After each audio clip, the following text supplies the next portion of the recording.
안녕하세요, 여에스터입니다. 오늘은 비타민 D와 암의 발생에 대해서 말씀을 드릴까 해요. 제가 지난 시간 하버드대학교의 권고에서 종합 비타민제 이외에 비타민 D를 추가로 복용하라라는 말씀을 드렸습니다. 하버드대학교에서 원래 2002년도에는요, 종합 비타민제만 복용을 하라고 했는데 2008년도에 종합 비타민제 이외에 비타민 D를 복용하라고 한 가장 큰 이유가 바로 이 비타민 D가 암의 발생을 줄이기 때문입니다. 전 세계적으로 암이 많이 발생하는 사람들의 공통점을 찾아봤더니 혈중 비타민 D의 농도가 낮다는 공통점이 발견되었기 때문이죠. 그런데 안타깝게도 우리 한국 여성들은 선진국 포함 11개국 중에서 혈중 비타민 D의 농도가 가장 낮은 것으로 보고가 되었습니다. 남성분들도 최근 보고에 하면 다른 나라의 남성에 비해서 혈중 비타민 D의 농도가 낮은 것으로 나와 있습니다.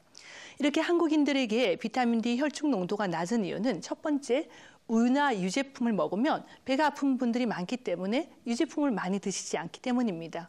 안타깝게도 비타민 D가 많이 들어있는 음식은요, 우유나 유제품, 버섯, 참치와 같은 아주 소수의 음식밖에 없기 때문에 음식을 골고루 먹지 않는 경우 가장 결핍이 되기 쉬운 비타민이 바로 비타민 D이기 때문입니다. 특히나 우리나라 여성들은요, 유방암 발병률이 서양 여성과 가장 큰 차이가 30, 40대에 상대적으로 유방암 발병률이 많은데요. 저는 개인적으로 한국 여성의 비타민 D 혈중 농도가 여기에 영향을 미치지 않았나 싶습니다. 그래서 하버드 대학교는 성장기의 아이들이 비타민 D를 충분히 섭취를 하면 그 아이들이 자라서 여러 가지 호르몬 관련 암이죠. 유방암이나 전립선암, 대장암의 발생이 줄어든다고 해서 저도 최근 저희 아이들에게 비타민 D 400단위 정도 따로 먹이고 있습니다.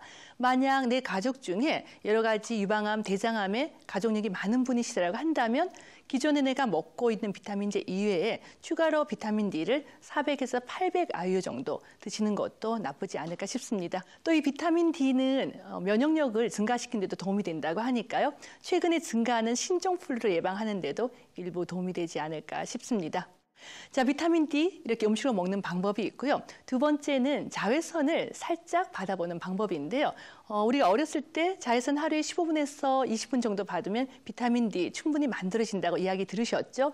그런데 그냥 자외선을 받게 되면 눈의 황반 변성이나 여러 가지 피부 노화가 생길 수 있기 때문에 자외선 크림 열심히 바르신 다음에요. 이렇게 뒤에서 햇볕을 보면서 여름이나 또 봄, 가을로는 팔을 내주시고요. 겨울철에는 약간 선글라스 끼고 뺨 정도의 자외선을 받으시면 비타민 D를 생성시키는 데 도움이 되지 않을까 싶습니다. 이렇게 비타민 D가 암을 예방하고 면역 기능을 높이는 데 도움이 된다고 말씀을 드렸습니다. 자, 그렇다면 과연 비타민 D만 섭취를 하면 면역 기능이 올라가서 감기를 잘 예방할 수 있을까요? 다음 호에서는 요즘 극성을 부리고 있는 감기와 신종플루를 예방하는 방법에 대해서 자세히 설명을 드리겠습니다. 감사합니다.